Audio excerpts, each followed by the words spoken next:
సహోదరి సహోదరులారా, మీకు శుభవార్త. 2025 సంవత్సరంలో మొత్తం 365 అంశాలను మీతో పంచుకోబోతున్నాము.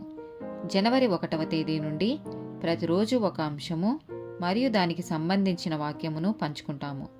దయచేసి ఆ వాక్యములను వినండి, ధ్యానించండి మరియు ఆశీర్వదించబడండి. దయచేసి సబ్స్క్రైబ్ చేయండి మరియు మీ స్నేహితులతో పంచుకోండి. ధన్యవాదాలు.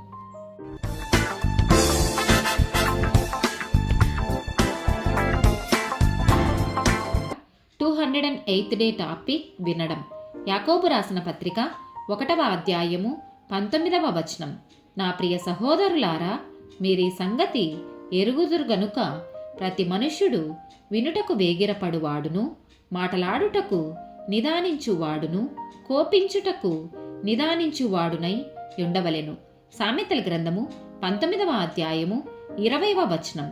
నీవు ముందుకు జ్ఞానివగుటకై ఆలోచన విని ఉపదేశము అంగీకరించుము.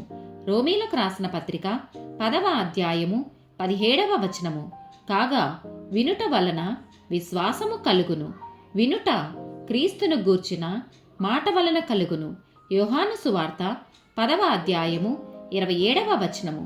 నా గొర్రెలు నా స్వరము వినును, నేను వాటినెరుగుదును, అవి నన్ను వెంబడించును.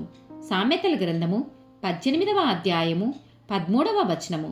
సంగతి వినుకముందు ప్రత్యుత్తరమిచ్చువాడు తన మూఢతను బయలుపరచి సిగ్గునొందును.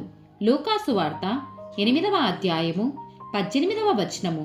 కలిగిన వానికి ఇయ్యబడును, లేనివాని యొద్ద నుండి తనకు కలదని అనుకొనున్నది కూడా తీసివేయబడును. గనుక మీరేలాగూ వినుచున్నారో చూచుకొనుడని చెప్పెను. మత్తయి సువార్త 17వ అధ్యాయము 5వ వచనము. అతడు ఇంకనూ మాట్లాడుచుండగా, ఇదిగో ప్రకాశమానమైన ఒక మేఘము వారిని కమ్ముకొనెను.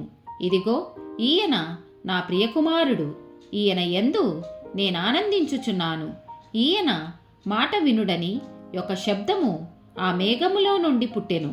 యెషయా గ్రంథము 55వ అధ్యాయము 3వ వచనము. చెవియొగ్గి నా యొద్దకు రండి, మీరు వినిన ఎడల మీరు బ్రతుకుదురు. నేను మీతో నిబంధన చేసెదను, దావీదునకు చూపిన శాశ్వత కృపను మీకు చూపుదును. ఆమేన్.